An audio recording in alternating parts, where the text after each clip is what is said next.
Hi friends, சிறுதானியத்தை வச்சு ஹெல்த்தியாக ஒரு சூப்பரான ஒரு பிரேக்ஃபாஸ்ட் ரெசிபி சோள தோசை எப்படி செய்யலான்னு பார்க்கலாமா? ஃபஸ்ட்டு இந்த சோளத்தில் அதிக அளவு ஹெல்த் பெனிஃபிட்ஸ் இருக்குது. இதில் புரோட்டீன், அயன், கால்சியம் எல்லாமே இருக்குது. இதில் ஃபைபர் கண்டென்ட் அதிகமாக இருக்கிறதுனால மலச்சிக்கல் இல்லாமல் பார்த்துக்கும். வெயிட் லாஸ் பண்ணுறவங்களும் இதை எடுத்துக்கலாம். டயபெட்டிக்ஸ் பேஷண்ட் கூட இந்த சோளத்தை அடிக்கடி ஃபுட்டில் சேர்த்துக்கலாம். டயபெட்டிக்கை கண்ட்ரோல் பண்ணும், போனை ஸ்ட்ராங் ஆக்கும் கால்சியம் சத்து இருக்கிறனால. இவ்வளோ ஹெல்த் பெனிஃபிட்ஸ் இருக்கிற இந்த சோளத்தை வச்சு சோள தோசை எப்படி செய்யலான்னு பார்க்கலாமா?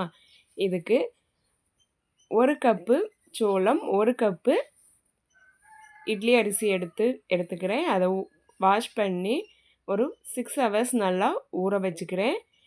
இதோட ஒரு அரை கப்பு அளவு உளுந்து எடுத்து அதையும் ஊற வச்சுக்கிறேன். நல்லா ஊறினதுக்கப்புறம் நல்லா ஃபைனாக அரைச்சி உப்பு போட்டு மிக்ஸ் பண்ணி வச்சு ஒரு 4 ஹவர்ஸ் புளிக்க விட்டால் போதும். சூப்பராக மாவு நல்லா இந்த மாதிரி பொங்கி வந்துடும்.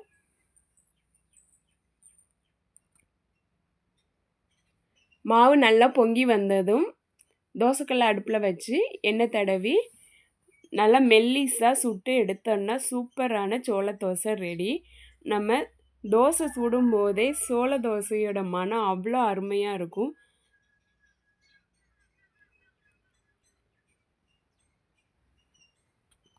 இவ்வளோ அருமையான இந்த தோசையை கண்டிப்பாக மறக்காமல் செஞ்சு பாருங்கள், உங்களுக்கும் ரொம்ப பிடிக்கும்.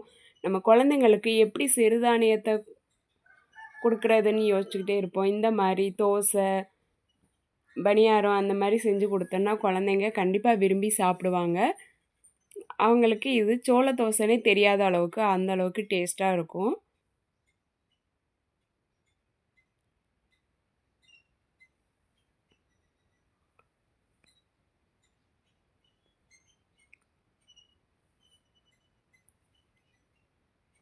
சூப்பரான இந்த தோசையை தேங்காய் சட்னி வச்சு கூட சாப்பிட்டா செமையாக இருக்கும். நீங்களும் செஞ்சு பாருங்கள்.